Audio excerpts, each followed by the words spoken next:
Hi everyone, so I'm going to talk about health insurance now in Southeast Asia. So what are the key mistakes to make and what should you take into consideration? So first of all, the two mistakes to really avoid is the two extremes. Either getting the most insurance for your needs rather than the least insurance for your needs, and number two, avoiding it altogether. So let's start with the first point. Ultimately, insurance is dead money, right? It's not an investment.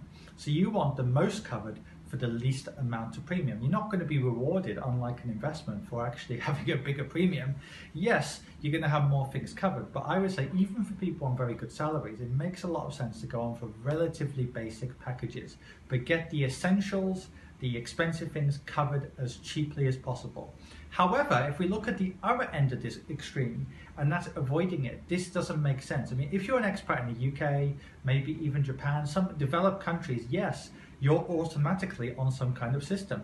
But what you have to remember is if you're in certain countries, you're not going to be covered. And yes, it might be an unlikely black swan event, but I have seen several expats who have been wiped out financially from a freak accident, and then they've had to spend hundreds, even hundreds of thousands of dollars, often tens of thousands of dollars, but in extreme cases a couple of $100,000, and that can wipe people out for very serious things. So you have to avoid that unlikely situation happening, but especially for older people, for retirees, it's important to get things covered.